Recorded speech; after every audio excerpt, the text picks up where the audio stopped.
Good evening.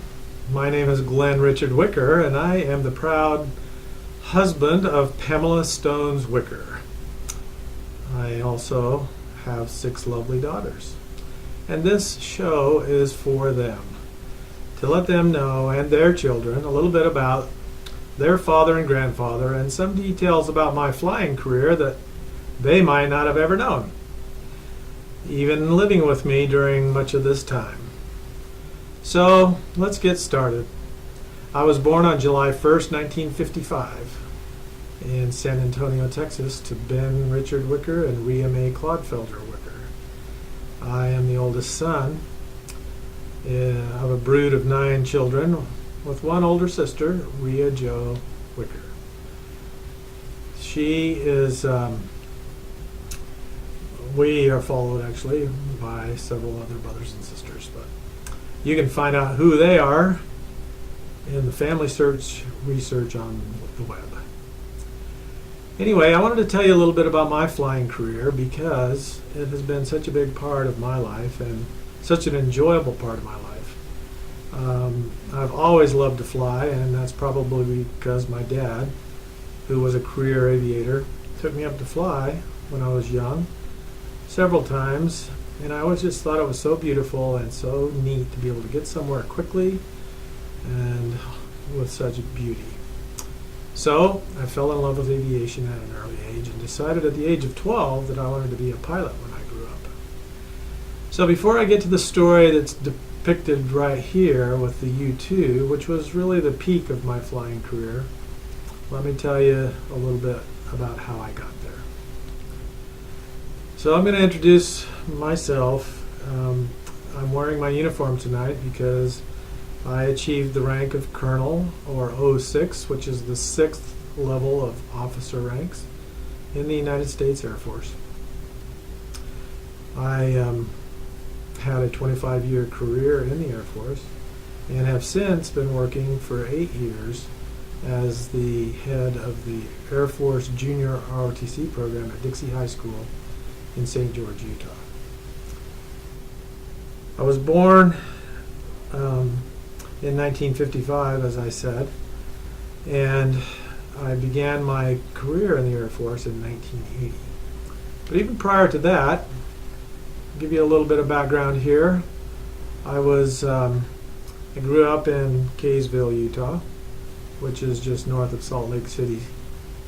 And during my math class, I specifically remember listening to and seeing the jets taking off from Hill Air Force Base, which was just a few miles away from our high school. And I kind of daydream out the window, as teenagers are wont to do. And I'd think, man, I sure would like to fly those airplanes someday. I think at the time that Hill had assigned to them F-104s, but I'm not positive about that. I graduated from Utah State University after my mission, but I went on a Spanish-speaking mission to Argentina from 1974 to 1976. I was able to use my Spanish a lot during my flying career. It came in very handy, and I highly recommend learning a foreign language to all of my posterity. It's one of the most valuable things I ever learned. That and keyboarding. Probably the 2 most important classes I ever took in school. I went through ROTC at Utah State University. However, I graduated from Utah State University early and therefore was not quite finished with my ROTC learning. So, after my wife and I married in Logan, we lived in Logan. We were married in the Ogden, Utah temple. But after we got married, we moved down to near Provo, Utah, in order for me to start on the master's degree in linguistics at Brigham Young University,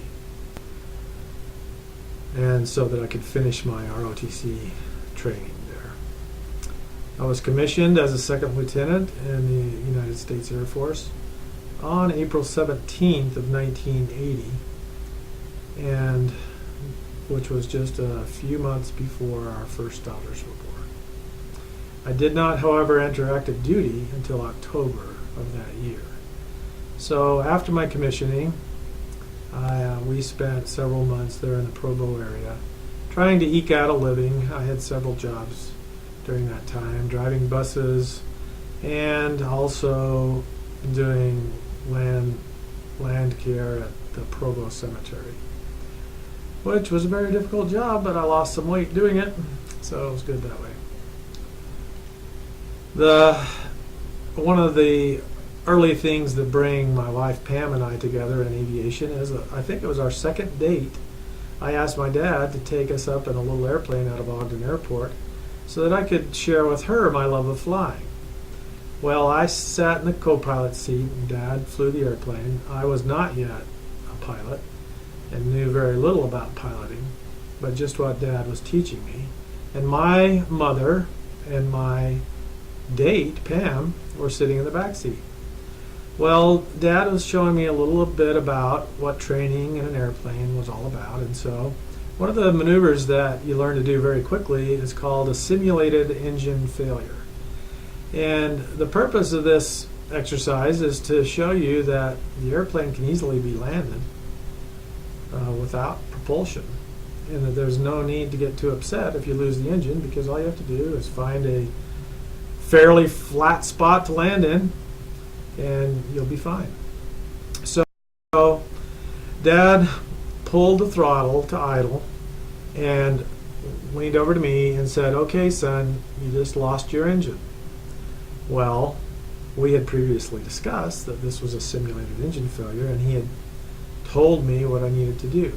So I proceeded to glide down to a cow pasture. What I did not know was that in the back seat, my mother and my date had been talking, and they had not heard the previous conversation, but they did hear, "You just lost your engine." And so they also heard the sound of the engine reduce, and so their logical conclusion was that we were now powerless, heading down to a crash landing. And I was trying to glide us down with no experience whatsoever. So they were back there just white-knuckled waiting for impact. And we get down really low over a herd of cows, and then Dad suddenly takes it and does what's called a go-around, where he adds full power and lifts the nose and we fly out. It's perfectly safe. Well, as soon as we started our climb out, I looked back, and sure enough, my dear mother and my date that I really wanted to impress, because she was quite the looker after all, were back there scared to death. And my dad was one to never want to scare anybody in an airplane. He was very, very, very aware of people's feelings, and he wanted to make people feel safe in an airplane. So we both felt pretty chagrined that we had done this to our poor women. And that's how Pam and I first came together in aviation. Well, she married me anyway, and we've been married now for in about 2.5 weeks. It will have been 38 years. Yeah, no, 37 years. I gotta get this right. 36 years maybe. Anyway, been a long time. After I got back from my mission, I had decided that perhaps I shouldn't be a pilot because I didn't want to be gone away from home a lot. My dad was gone quite a bit, and I missed him when he was gone, and I felt like I needed him, especially when I was a teenager, and sometimes he wasn't home when I needed him. And so I decided to be a photographer, and I took photography classes and really enjoyed those classes, and I would still be very happy with that as a hobby, though I haven't continued it at all.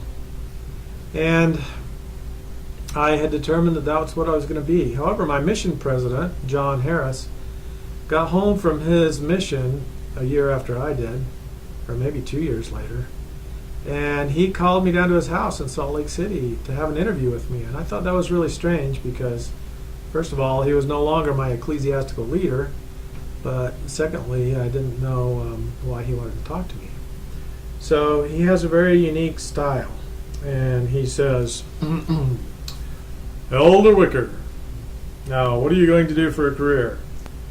And I very meekly said, well, President, I've kind of decided to be a photographer. And he says, Elder Wicker, why have you decided to be a photographer? And I said, well, because I don't want to be away from home a lot from my family.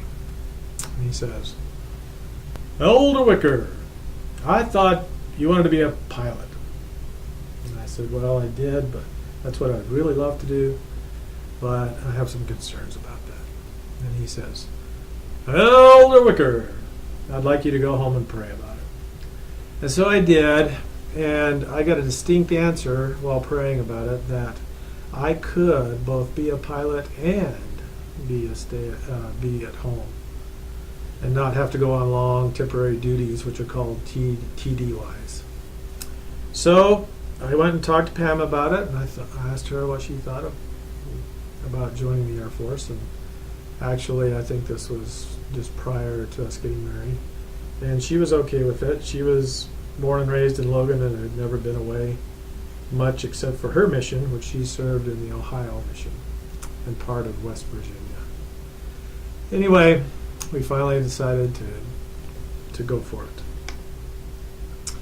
And that's when I did the junior ROTC thing. So here's a little cartoon from Frank and Ernest about kind of displays why I decided to do my aviation through the Air Force instead of the Army. First of all, my dad was Air Force, so Air Force seemed pretty natural.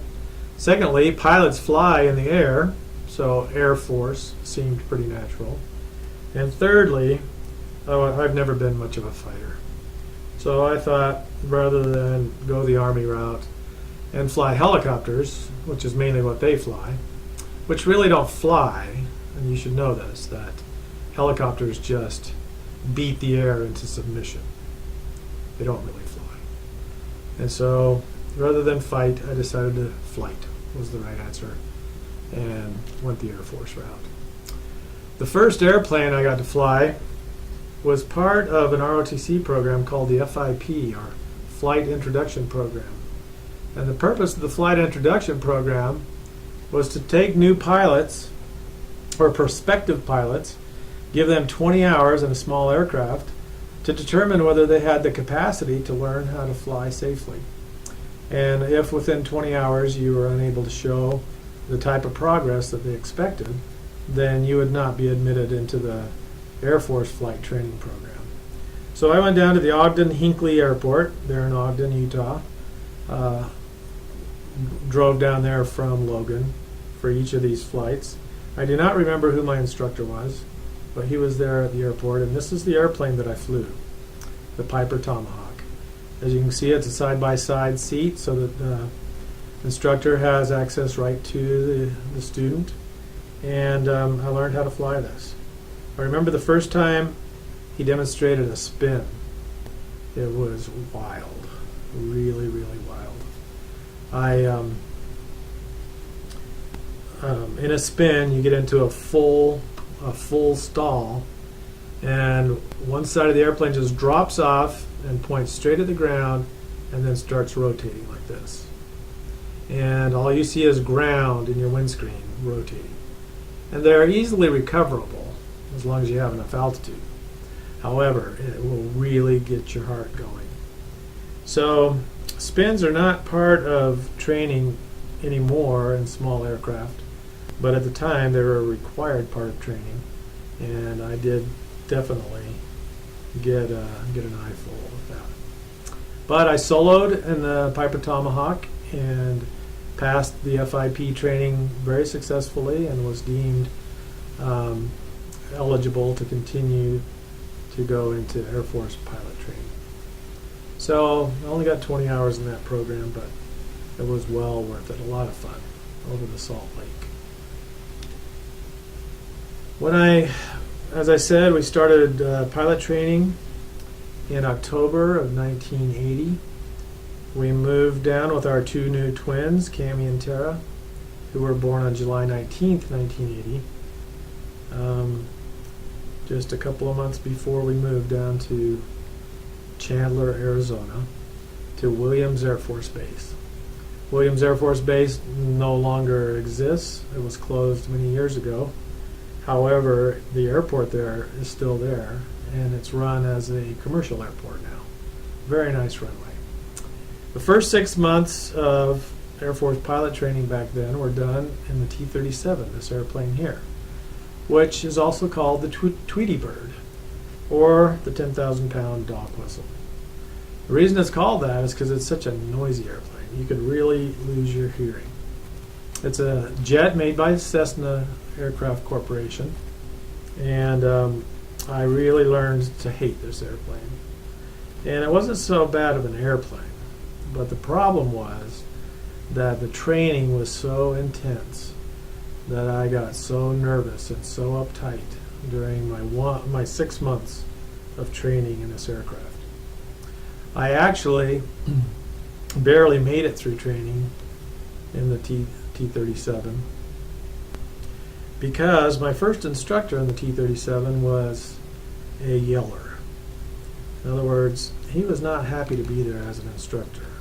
To him, having to stop flying the B-52 and come back and teach new students how to fly was a slap in the face. He did not want to be there, and he did not like students. And I wasn't a real quick student at the time. Flying was still very new to me, and it was very difficult. I'd wake up every morning with butterflies in my stomach, and when I'd brush my teeth in the morning, I'd almost gag and throw up because of the smell of jet fuel out on the ramp. We lived on the base, and so the jet fuel smell was very strong when airplanes were starting their engines and taxiing and stuff. And I could barely make myself go into class each day for a while there because this instructor was so hard on me. If I did something wrong, he would grab my mask hose and shake my whole head like this and say, "You idiot, Wicker," and it was very disturbing to me. Or he'd knock on my helmet and say, "Is anybody in there?" It wasn't a good way of instructing, and I did not appreciate it at all, and I almost gave it up. But then I thought about the rewards of getting my pilot's license, and so I continued on forward and finally went to the squadron commander, and I told him that I could not work with this instructor anymore, and would he please give me an instructor change. Well, he did that, thankfully, and I got a guy named Lieutenant Lucas, and he was a very kind-hearted instructor and a very good instructor, and he helped me out of that situation. Well, I still, though, almost washed out of pilot training in the T-37. Part of the problem there was that you have check rides for every phase of flight. The first phase of flight is called contact flying. Contact flying just means visual flying. You're in contact with the ground at all times with your eyeballs. And we do things like loops and barrel rolls and aileron rolls. We do all kinds of aerobatics. Well, one of the things that's so new when you get to flying is that you're now in a three-dimensional space. You're no longer just in a car that can only turn left or right, and really the only way it goes up or down is on a hill. So what you have to do now in an airplane is you have to consider altitude. And we had an altitude block that we had to stay within during all our maneuvers. The bottom of the block was 10,000 feet and the top was 20,000 feet. And everything you did had to be within that block.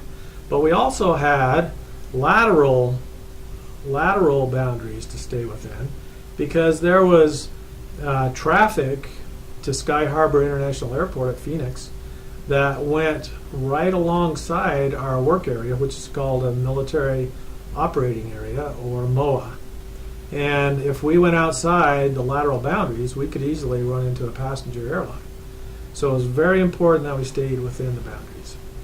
Well, on my first contact check ride in the T-37, I was setting up for a loop, and I got to get my airspeed to be able to pull up over the top.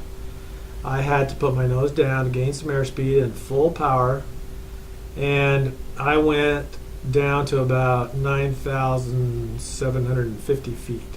In other words, I busted the bottom of the area by 250 feet. Well, that was an automatic failure of the entire ride. Even though the rest of the ride I did everything perfectly, that one mistake cost me the ride, and so I failed the check ride.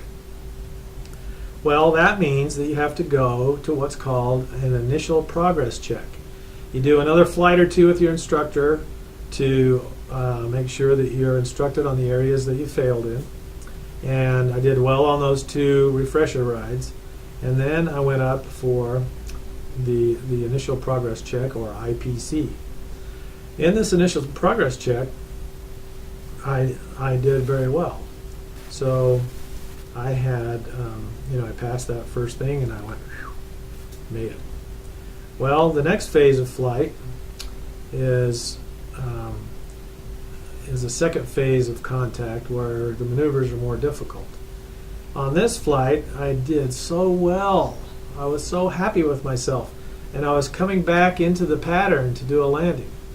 Well, in a military setting, you do a landing a little bit differently than in the civilian world.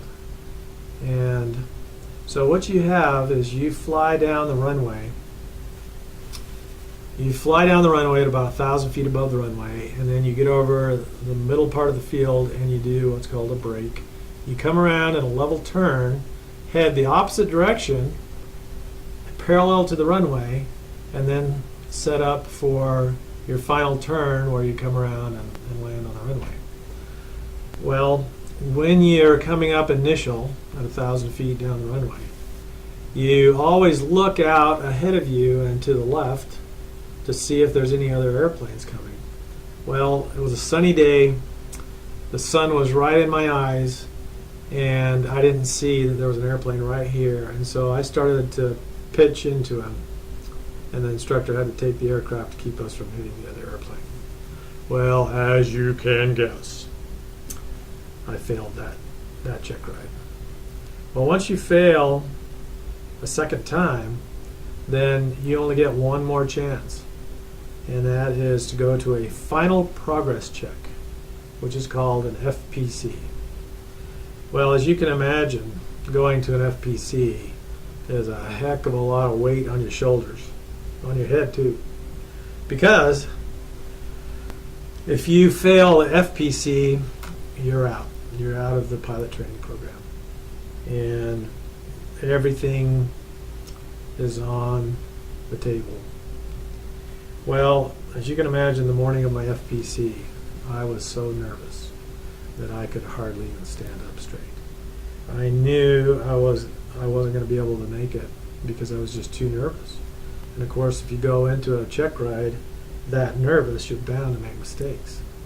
So thankfully, I had several other student pilots who were also from BYU's ROTC program and who were LDS. And I asked 2 of them before my FPC check ride if they could give me a blessing of comfort, because I was just out of it. It was horrible. I've never felt so much stress in all my life. And as you can tell, the whole history of my career in the Air Force would have been completely different had I failed that check ride. So we went into a closet there in the squadron building, closed the door so we could be private, and I know Coit Holt was one of the persons, and I think he was the voice of the blessing. And I'm not sure who the second person was that gave me that blessing, but I came out of that closet calm as a bird, if birds are indeed calm.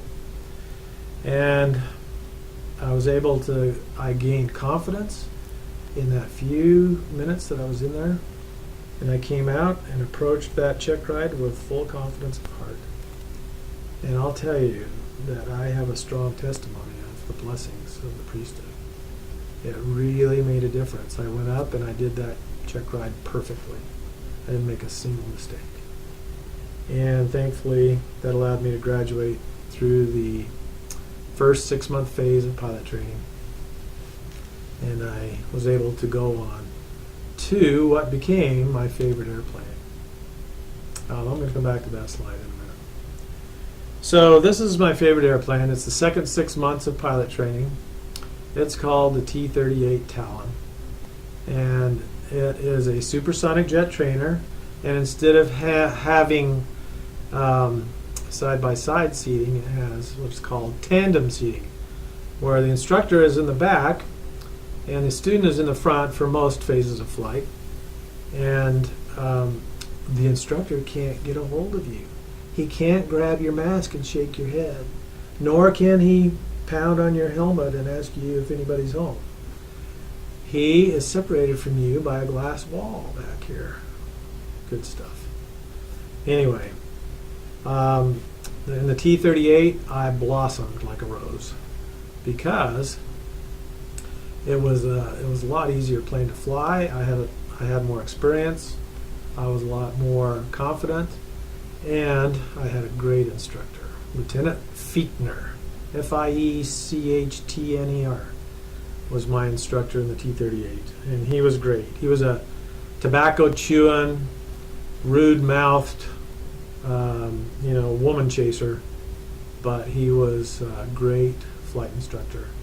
And we had a good time together. We laughed together.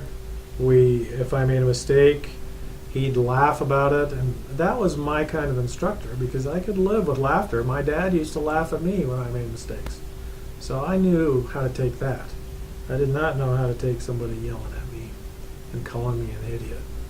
And thankfully, I've been able to use that same type of technique in my instruction to help students feel comfortable and make progress.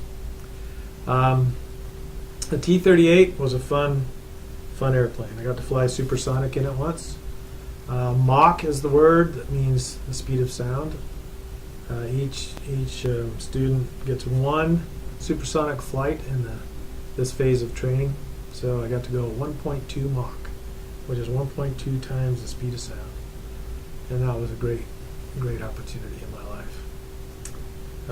I'll tell you one story about the T-38 that was something that Lieutenant Fichtner really laughed at me about, but at the time it was no laughing matter to me. All right, so you remember that you have lateral boundaries you have to stay within. You also have vertical boundaries that you have to stay in the MOA, the Military Operating Area. Well, one day in the T-38, I was in the area that was closest to Phoenix Sky Harbor Airport. And so as I was setting up for a loop, I was approaching the border that I had to stay within. But in a loop, you're going to end up turning and going the other way anyway. So about the time I got set up for my loop, I was continuing up like this when the controller called me and said, I don't remember what our call sign was, but let's say it was Willie, I think it was Willie 91, turn east immediately. Well, I was headed west, setting up for a loop. So if I'd have just continued my loop, I would have been headed east, and I could have just done what's called an Immelman and flipped over and continued to the east, as he wanted me to do. But I was still a little bit new to this, and so as I was setting up, he says, turn east immediately. Well, at this point of the loop, I had to stop and look which way is east, because I wasn't sure exactly where I was. But while I looked, I let go of the back pressure. In a loop, you have to hold back pressure to pull enough G's to get you over the top and have enough airspeed. So while I was looking around to figure out which way is east, I let go of the back pressure, which in effect put me in a position going straight up. If I'd have continued pulling back on the stick, I would have brought my nose back around. But while I was looking to figure out which way was east, I just continued up straight and eventually lost all elevator authority. So now I was going so slow, going straight up, that I couldn't pull the nose over to continue the loop. All I could do is watch as I continued to go straight up, and my airspeed bled off to 0, and all of a sudden I was falling back on the tail with air going into the back of the engine, and I was in full military power, which is full power, and dropping back like this, and I thought, oh no, the engines are going to flame out. That was my concern because the airflow was going backwards now into the engine. However, it never did flame out, but the nose eventually dropped over like this, and I was looking straight at the ground, and I got into what's called a post-stall gyration, where the nose starts fishing back and forth while you're trying to gain airspeed as you continue down. Well, that post-stall gyration looked to me like it was a spin. One thing about the T-38, if you notice in the picture there, that it doesn't have a normal cambered wing. In other words, the top of the wing is not curved. It's a flat wing. It's called a delta wing. And one thing about delta wing airplanes is that if you get them into a spin, they are non-recoverable. So I thought, oh no, in a spin, I'm going to have to punch out, meaning eject with the ejection seat, and float down on a parachute. And I was just scared to death. I thought, this is so stupid. How did I get myself in this situation? I'm going to lose a perfectly good airplane because of a stupid mistake. I was so mad at myself. However, thanks be to heaven, the airplane got enough airspeed, and lo and behold, it just flew itself out, and I was flying again. Wow, was I relieved. But my heart was still going 100 miles an hour. And I thought, I don't have the energy or the wherewithal to continue doing any maneuvers. So what I did for the next hour was I flew around in a box pattern, back and forth in the area at the same altitude. Didn't try any more maneuvers. When my time was up, I went on around to land at Williams Air Force Base. But I didn't want to go early because this happened early in the flight, and I knew if I landed early, that my instructor would have some questions for me. And I didn't want anybody to know what had happened. This little experience was just between me and the Lord. So I go in, and I also used that time to calm down, to let my heart rate calm down, to feel more relaxed so that I could do a proper landing. Well, I go in, I land, I walk into the squadron and into our little classroom there, and Lieutenant Fiechner looks up at me and he says, "What happened?" Well, what do you mean what happened? I didn't want anybody to know that anything happened. And he says, "All right, Lieutenant Wicker, what did you do out there?" And I had to tell him the story. And he knew that something had happened because evidently my face was still white as a ghost, even though it had been so long since the incident, because I'd just flown around for a while. So he knew that something had happened because my face was white as a ghost. I had to admit to him what I had just done, and he just laughed and laughed and laughed. He thought it was the funniest thing he'd ever heard. And that was the end of it. There was no downgrades in my marks or anything.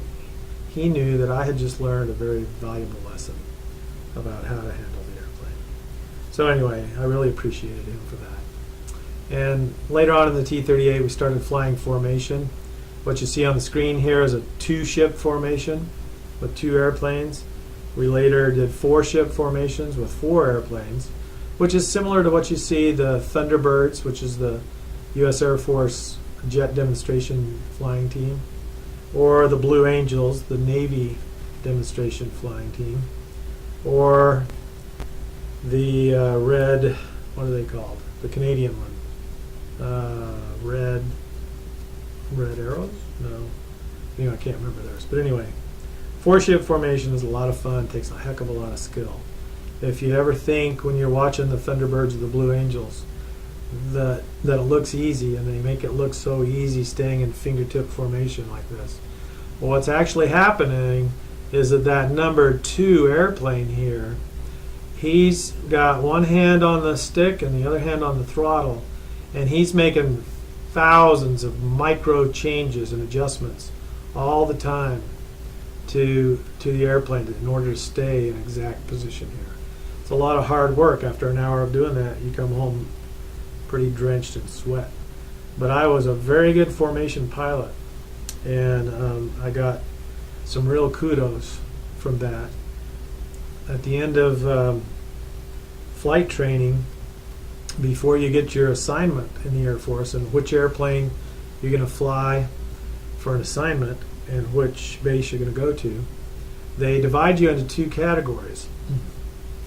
One category is called FAR, meaning Fighter Attack Reconnaissance.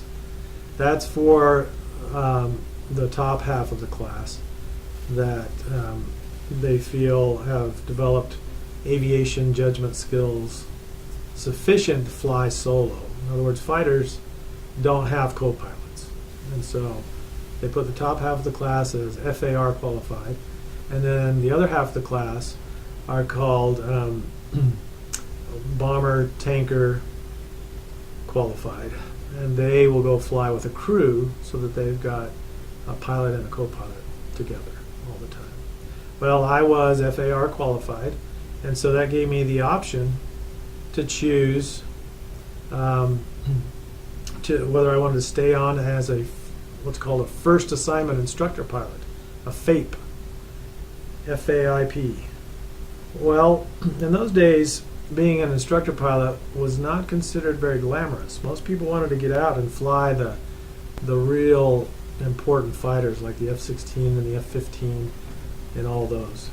However, if you recall, when I got my answer to my prayer about being able to go ahead and be a pilot and still be at home, I knew that I needed a job that would keep me home at night with those 2 little brand new babies I had.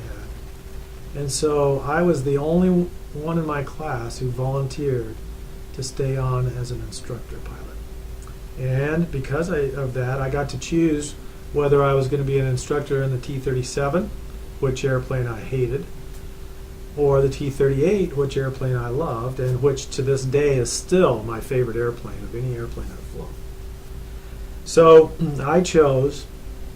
I volunteered to be a FAIP, first assignment instructor pilot, and I volunteered for the T-38, and I volunteered for the base which had the most enjoyable type of flying, which was at Sheppard Air Force Base in Texas, because they ran what was called the Euro-NATO Joint Jet Pilot Training.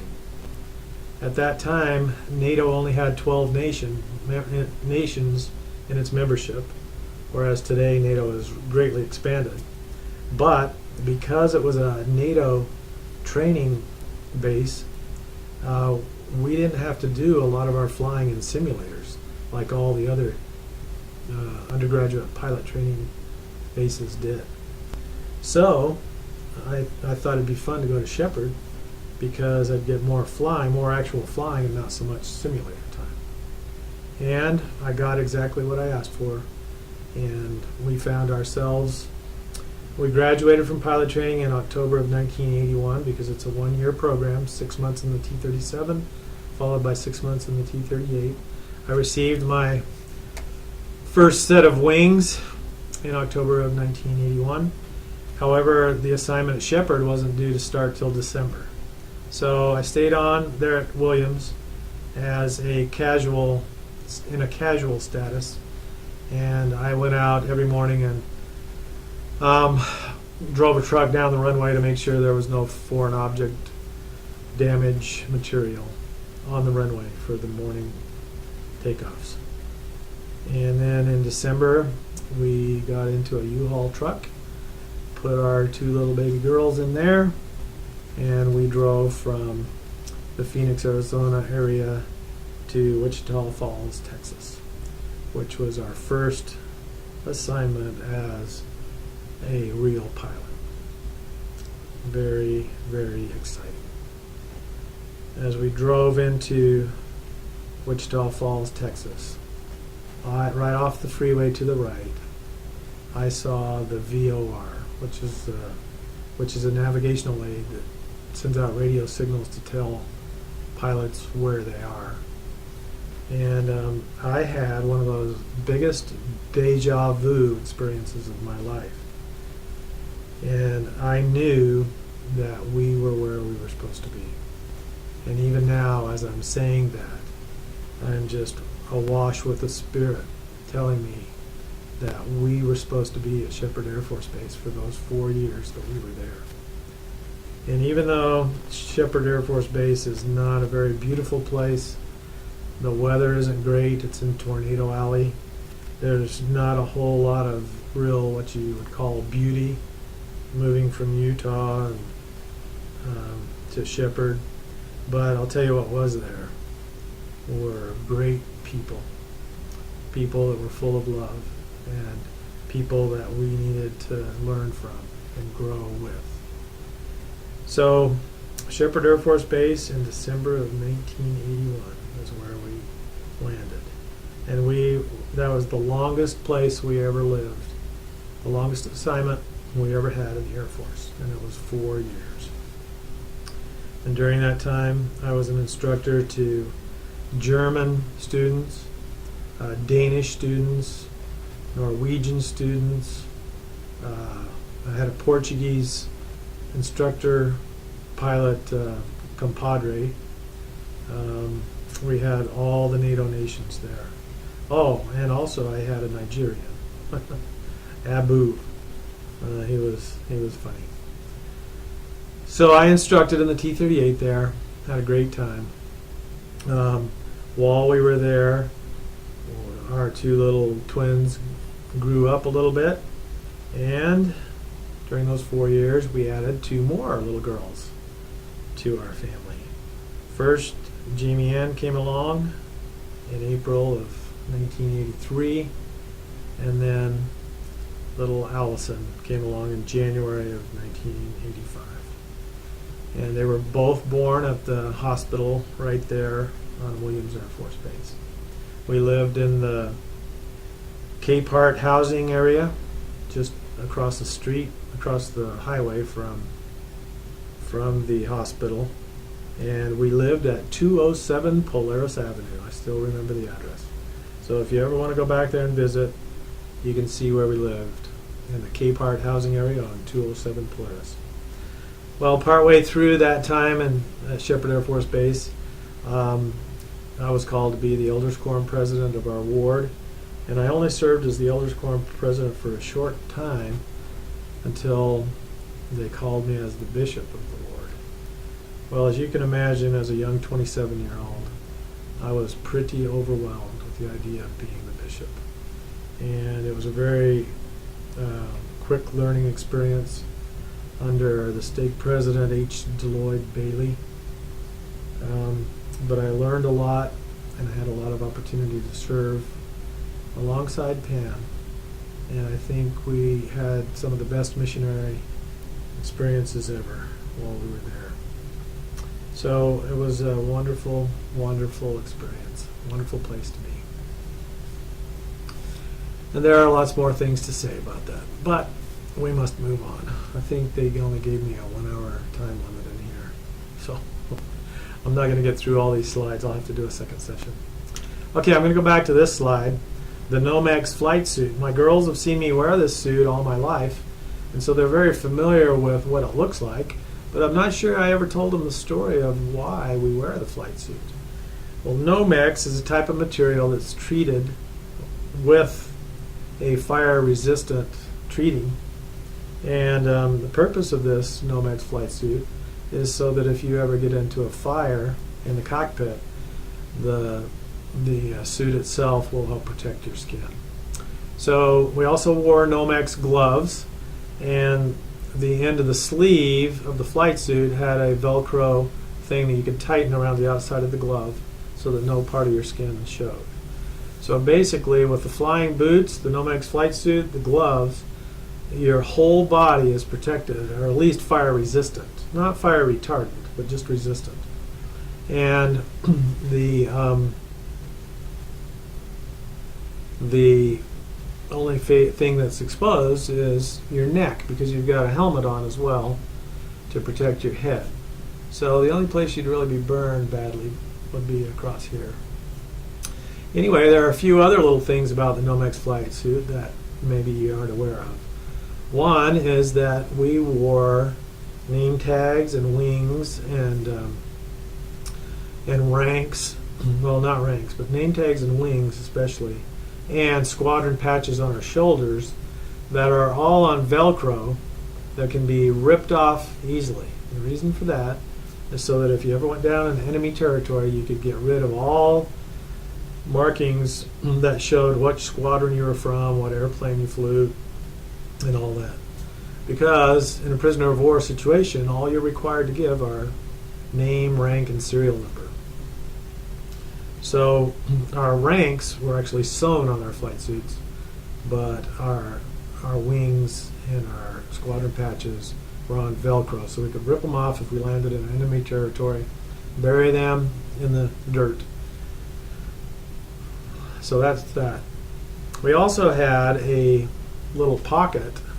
We had lots of pockets, but we had one pocket that went down the inside of your left thigh here that was for a knife. And it was a big, bright orange switchblade knife. And the knife itself was attached to a lanyard, a little string that tied to the top of the pocket here. Well, the purpose of that knife is that if you ever bailed out of an airplane and your parachute lanyards got tangled, you could pull out this knife and cut up to 3 of the strings and to untangle it. And if you cut just 3, you would not hurt the capability of the parachute. So the reason it was tied to the lanyards was so that if you pulled out the knife and you accidentally dropped it, it would hang below you and you could bring it back on in with the string that it was attached to. So that was an important part of that. Luckily, I never had to use that function because I never had to bail out of an airplane, although I almost did a couple of times. Okay. In both the T-37 and the T-38, we had to wear G suits. The T-38 was much more capable of pulling Gs. G stands for the force of gravity. Right now, sitting here, I'm under 1 G. And so are you, as a matter of fact. When you go on a roller coaster, at the bottom of the roller coaster, and you start pulling up, you've all felt the weight coming down on you. You could get up to maybe 3 Gs on the bottom of a roller coaster. So that means that if you weighed 100 pounds at the bottom of the roller coaster during the 3G maneuver, you would weigh 300 pounds. So that's what the force of gravity is. Well, in the T-38, we could pull up to 9 Gs. So basically, that's 9 times your normal weight. Well, what's going to happen to your body when you pull that much? You're going to end up with all the blood moving from your head and rushing to your feet. Well, if the blood leaves your head, bad things happen. First of all, your vision starts to go in, and it's called tunnel vision, and it continues to go in and in and in until finally you black out. Blacking out doesn't mean you're unconscious yet. It just means that your vision is completely gone and you can't see anything. And then shortly after blackout, then you do actually go unconscious. Well, that isn't a good thing if you're flying an airplane, especially if you don't have a co-pilot and you're going fast. So the purpose of this G suit here, as you can see, is that it fits tightly around your waist, and it also fits tightly around your thighs, and it also fits tightly around your calves. And so what happens is that when you pull a G, a little, it causes a little valve in the engine to open in the bleed air of the engine. And it pushes air in through the, I don't know how to use this thing, in through this little, oh, I can't even get over there far enough. See that little tube over there? In through that tube, and it inflates the area in your abdomen, in your thighs, and in your calves, and it squeezes them so to keep the blood from being able to rush down to your feet. It tries to keep the blood up towards the upper half of your body. You also, at the same time, though, you can't rely totally on the G suit. You also have to do what's called the M1 maneuver. So I will demonstrate the M1 maneuver. The purpose of the M1 maneuver is to provide further pressure to keep the blood from rushing during the pulling of significant number of G's. You have to do this, and I want all you kids to practice this after you see me demonstrate.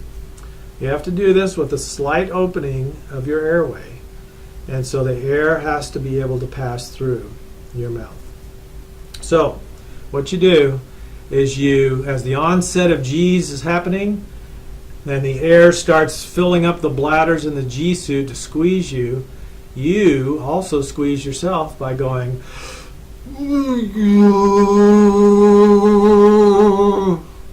that's called the M1 maneuver.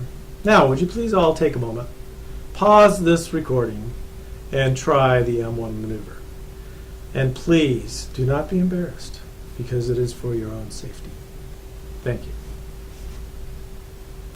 Okay, did you do it? I hope so. I do that in class, and the kids get a big kick out of it. But it really does help you from passing out. All right. Well, I don't know when they're going to kick me out of here, so I'll just keep going until they do. I flew the T-38 there at Sheppard Air Force Base for 4 years, and then received the opportunity to go to Beale Air Force Base, California, and fly the T-38 some more. At that time, every SAC base, which was Strategic Air Command, had what they called a companion trainer aircraft for the co-pilots that were flying either the B-52 or the KC-135, and they didn't ever get enough flight time in there, so they put a T-37 or a T-38 at the base and allowed these co-pilots of the bigger airplanes to spend some time getting more flight time in one of these smaller airplanes that were much more economical to fly for the Air Force. So they needed instructors for these airplanes. So I got the opportunity to go fly. It's called the ACE program, ACE, and it stands for Accelerated Co-Pilot Enrichment. And I got the opportunity to go to Beale Air Force Base and continue as an instructor in the T-38. Well, as you can imagine, I loved that idea because I could continue with the airplane that I loved the best, and we got to move to California. So this was shortly after Allison was born that we went out to California in 1985. We again lived on base, Beale Air Force Base, on 3559 Dumosa Way was our address on the base. And I don't know how I still remember that because my memory is getting very poor, but that just came to me just now. So anyway, we went out to Beale Air Force Base. Well, there is another group of pilots, and Beale Air Force Base is the only base where this is true. Another group of pilots besides the KC-135 or B-52 pilots that fly the T-38 as a companion trainer. And guess who they are? They are the U-2 pilots and at the time the SR-71 pilots. Well, everybody knows about the SR-71. The SR-71 Blackbird was then the fastest airplane in the world, flying 3.0 Mach, which means 3 times the speed of sound. It's also the most beautiful airplane in the world. And the U-2 was also a very secretive airplane, black airplane, but it was called the Dragon Lady, the U-2 Dragon Lady. Well, the U-2 was very famous because in 1960, Gary Powers was shot down over Russia while he was taking pictures of Russia's nuclear capability back then. And he was imprisoned for, I think it was 2 years before he was traded for a Russian spy and got to come back to the United States. Anyway, the U-2 is a high-altitude reconnaissance. The U-2 flies up to 70,000 feet, unclassified, and the SR-71 flies up to 80,000 feet, unclassified. The U-2 is subsonic, meaning it doesn't reach the speed of sound, whereas the SR-71 goes 3 times the speed of sound. Anyway, I flew with the SR-71 pilots and the U-2 pilots in the T-38 and had a lot of fun. Again, we weren't under the restrictions anymore of Air Training Command, and so we got to do a lot more fun things with that airplane because Strategic Air Command didn't have all those same rules. So while we were at Beale Air Force Base, I was flying with these pilots, and it was very interesting to me because their mission was so unique. These guys would go out for 3 months to places like Korea, Greece, Africa, and where else did they go at the time? Anyway, and they would fly these reconnaissance missions. Well, the thing about reconnaissance missions are that they are real-world missions. In other words, most of everything I had done prior to now was all training flights. We were just training how to fly an airplane. We weren't actually accomplishing any mission for the security of the United States. However, the SR-71 and the U-2s were flying real missions. And the thing that intrigued me about it was that they wore these spacesuits that, whoops, I'm going the wrong way. These spacesuits, just like the space shuttle astronauts were wearing, and they flew at such high altitudes and in such unique places and had such a great mission. But the thing that I didn't like about it is that they went away from home for 3 months at a time, and on long TDYs, and there was quite a reputation that these pilots were all boozers and womanizers, and that they'd go cheat on their wives while they were gone for 3 months. And as you recall, this was my very concern early on, and why I almost decided not to be a pilot, because I didn't want to have that kind of a family life. I wanted to be a good father and a good husband and be able to be home with them. So these pilots, these U-2 and SR-71 pilots, started talking to me about the U-2 program, and they started saying, hey, you ought to step on over into the U-2 program while you're here. And every time they'd say that, I'd say, no, I'm not going to subject myself to 3-month TDYs. I'm perfectly happy flying the T-38. Well, finally, one of my buddies, who was also a T-38 instructor, he moved over to the U-2 squadron and really got involved in it. And he came back and he said, Glenn, you can fly the U-2 and still be at home. And I said, how? And he says, by volunteering to go over and fly at RAF Falconbury in England. And I said, well, that would be kind of cool. So I went over and talked to the squadron commander, and I said, I'd be interested in flying the U-2 on one condition. And he said, what's that condition? And I said, well, only if you could promise me that after training, I'd be assigned to RAF Falconbury. And he goes, he says, there's no way I could promise you that. There's just no way. We couldn't make such a promise. If you're going to fly the U-2, you got to be committed to the worldwide mission and do whatever we want you to do. He was an old codger. He's the guy who used to go up in the U-2 and open up his mask on 100% oxygen and smoke a cigarette in flight. He was an idiot. I couldn't believe he would do that. But he did it regularly. Anyway, so I said, okay, well, if you can't guarantee me that, then I'm not interested in applying. The U-2 is an all-volunteer force. In other words, the people at the Military Personnel Center cannot assign you to the U-2. You have to volunteer to go to the U-2. It's called a special duty assignment. And in fact, my instructor position in the T-38 was a special duty assignment there at Beale also. In fact, all my assignments after that were all special duty assignments. I never went the traditional track of a pilot at all. Anyway, so I decided, well, I guess I'm not going to do that if they can't guarantee me. Well, shortly thereafter, this squadron commander changed, and a new guy named Driscoll came to be the squadron commander, and somebody whispered in my ear one time that if I'd go talk to Driscoll, that they really wanted me to come into the squadron, and that he would consider guaranteeing me to go to Huckleberry. So I went and talked to Driscoll, and I said I would like to volunteer for the U2 program, but only on this condition, that after training I get assigned to RAF Huckleberry.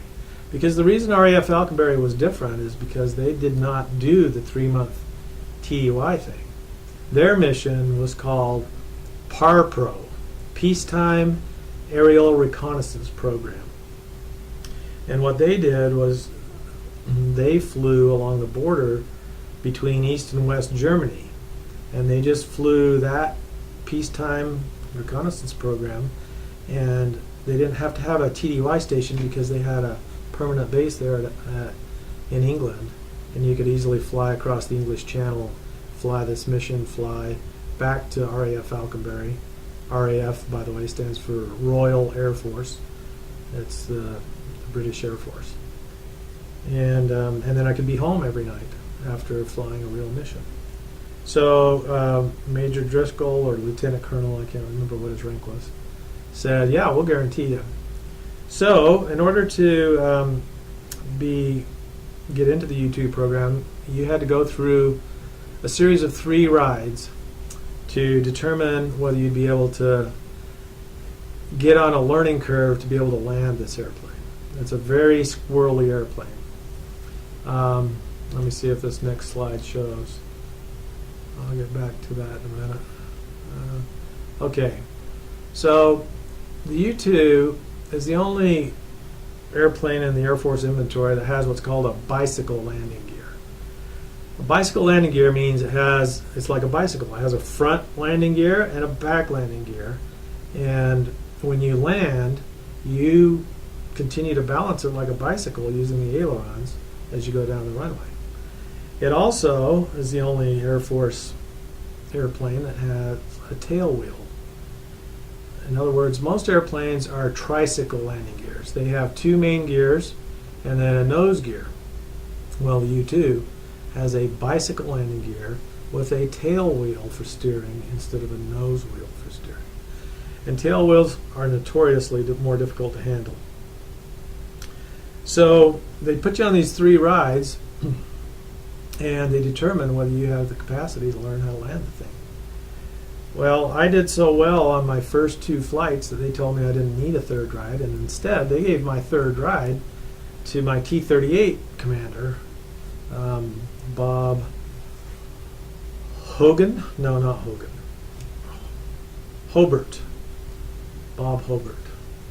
And he got my 3rd ride because he'd been in the T-38 side of the house for so long and had never gotten a U-2 ride.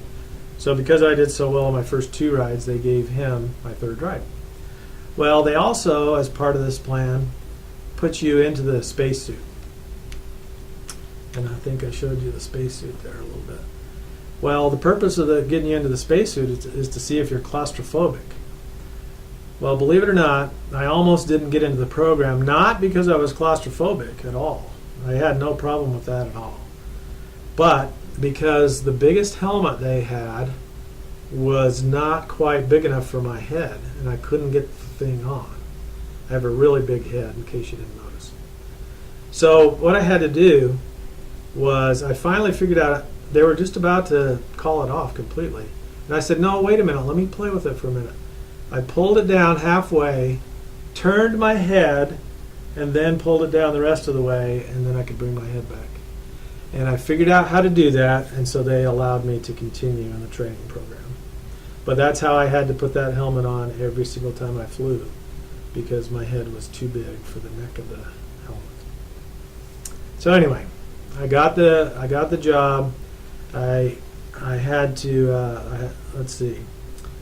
I got the job in July of 1987, And I went through training until about March of 1987. And then, and then they told me that before we could move to Korea, I had to go on 1 3-month TDY to Korea. So I went to Korea and did my 3-month TDY there in Korea. And here's where I had to break my rule about not going on these long TDYs, because I had to do this one.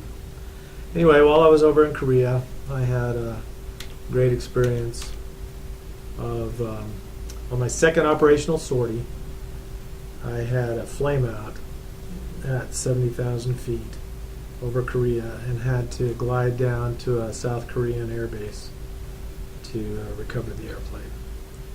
And that's a big story. Oh, did I put it in here? I may have. Let's see. Yep. Here's the story, which I think you've all seen before. I got nominated for the Strategic Air Command Heads Up Flying Club for recovering that airplane after a flame out. And the story is right there. On this slide at the bottom, I put that there's another club that I never did join, thank goodness.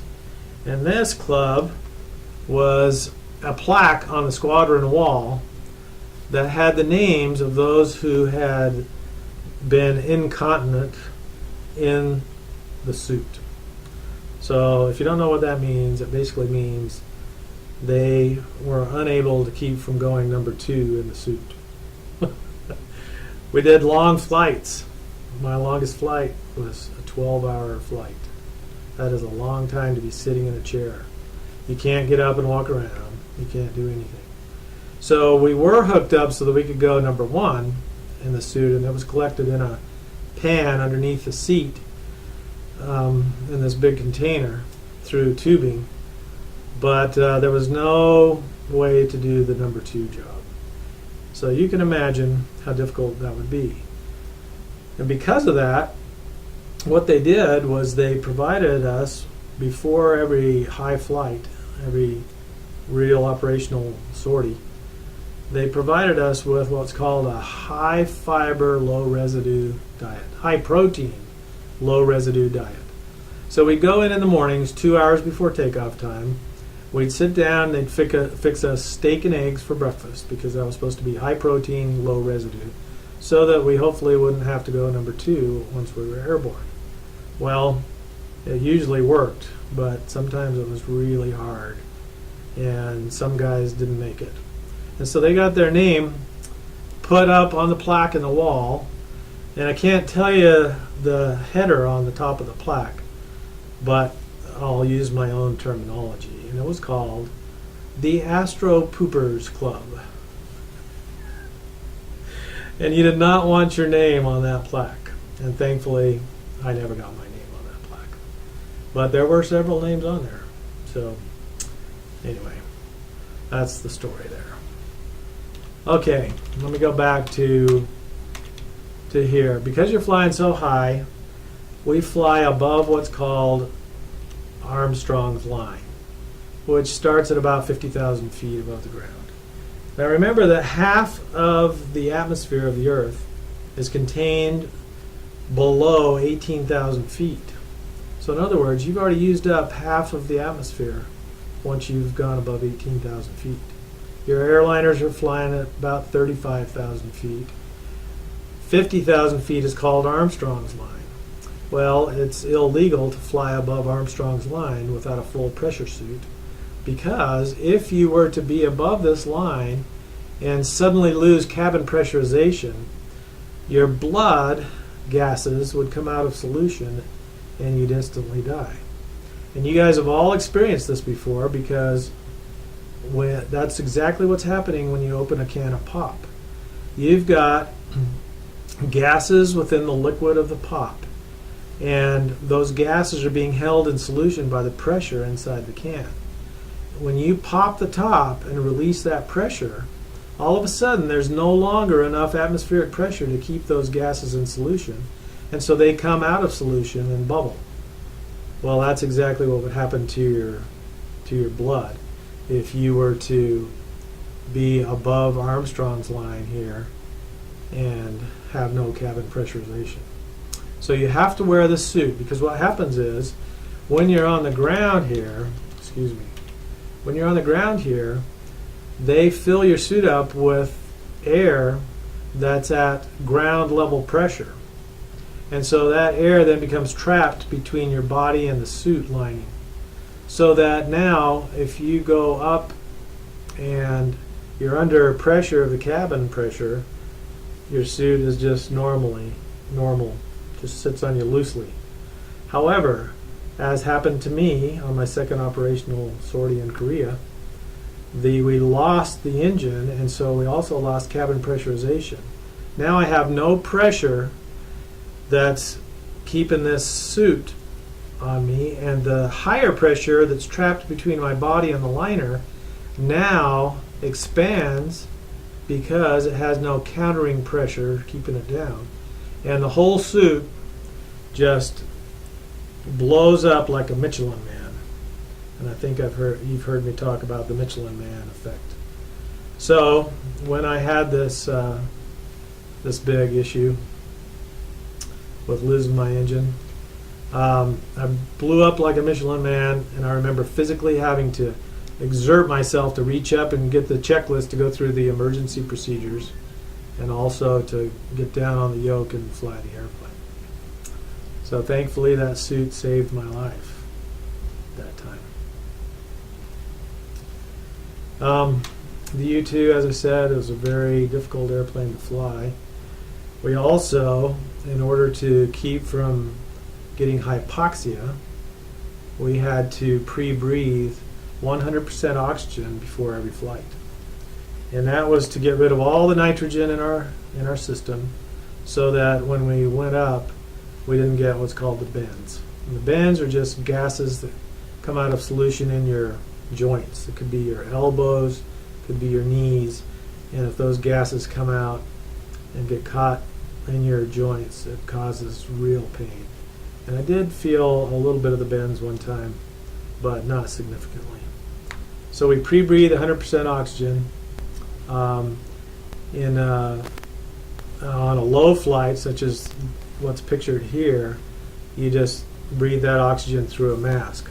But on a high flight, you're breathing it through your helmet, and your whole suit is full of 100% oxygen.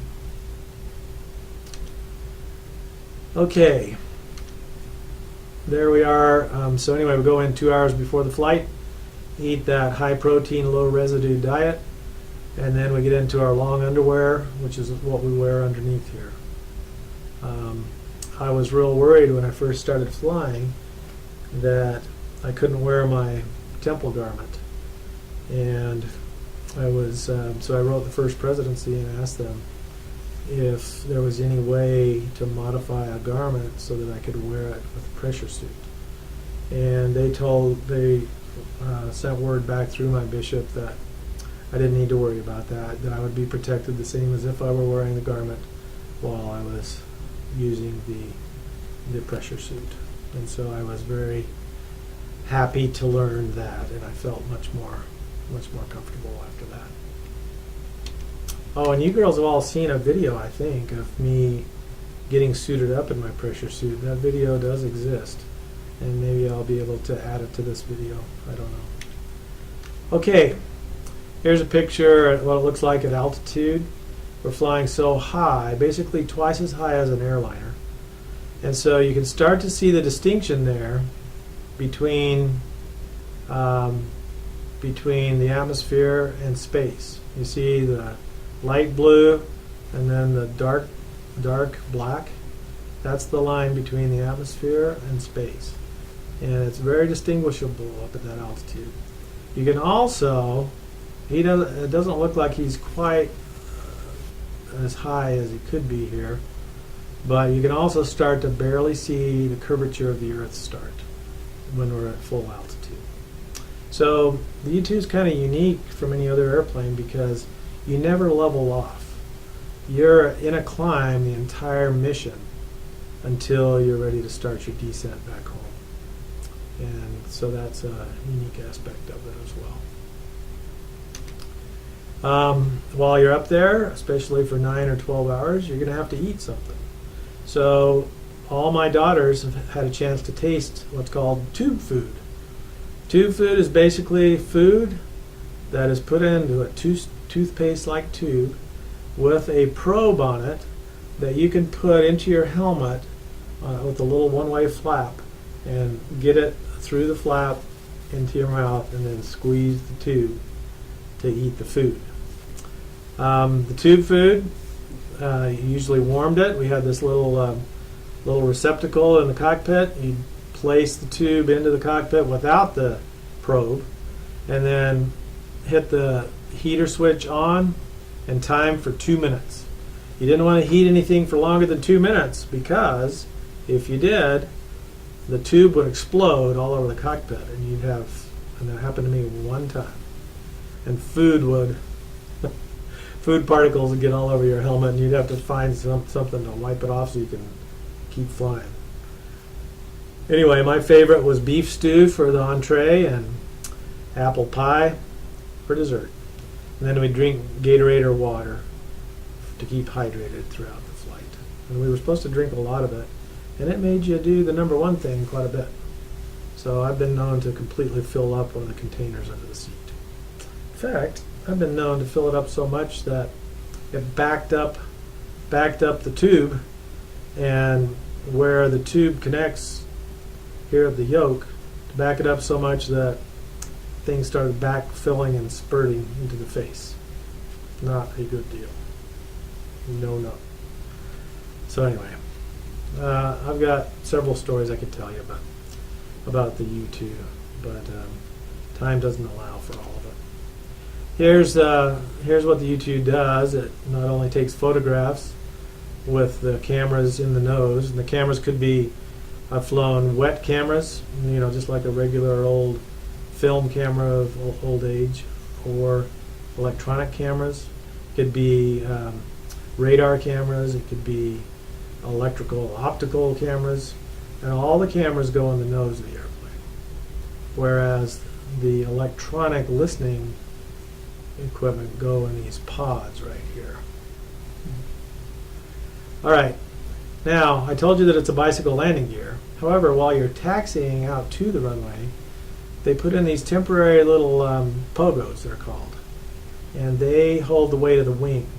But on takeoff, these pods fall out, and they fall onto the runway.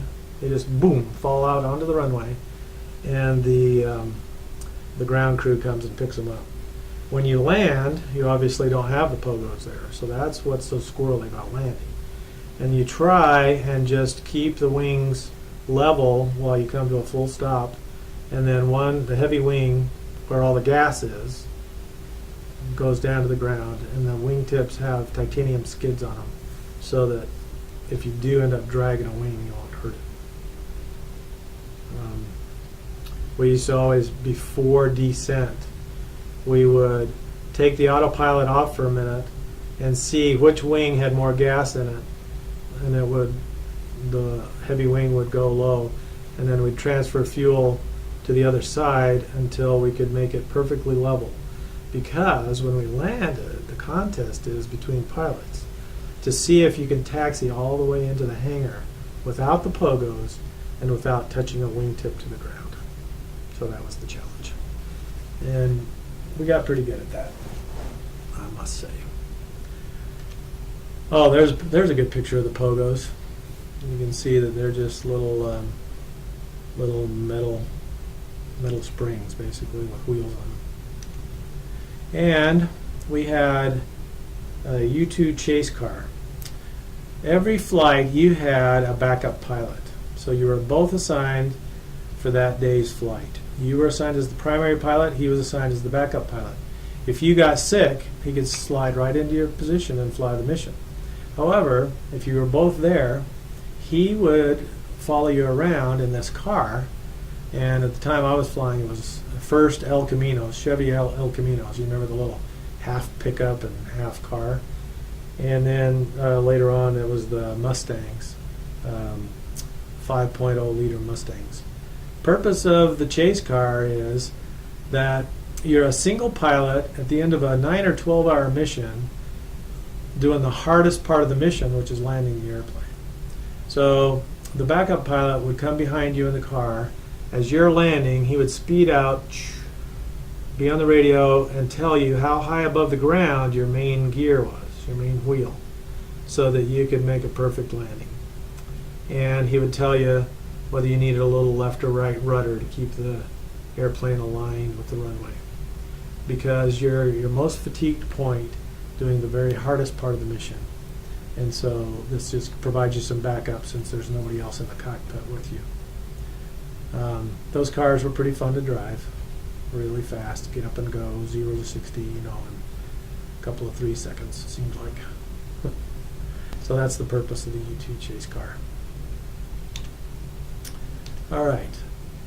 Here's a little slide that I put together because I don't think my girls all understood or know that I actually have worn 3 different types of wings throughout my career. You start out when you graduate from pilot training with the basic pilot wings, which looks like the top wing there. And then as you get some experience, you become what's called a senior pilot, and they put a star on top of your basic wings. And then after even more experience, you become a command pilot. And that's where they put a wreath around the star on top of your wings. And I've worn the command pilot wings since about 1992. So I've been wearing these command wings for a long time. Anyway, that's just a little piece of trivia for you. All right. Well, it's been an hour and a half, and they haven't come to get me yet. So I think I'm going to quit right here, and when we get back together next time, I'll talk to you about the rest of the time in the U-2 where we were deployed for the first Gulf War, where Saddam Hussein invaded Kuwait, and I'll start there. Thanks for listening. Sorry it's so boring, but I just figured I ought to put this into some sort of life history. Love you all. Thanks for being such great daughters and wives, too. Well, only one wife.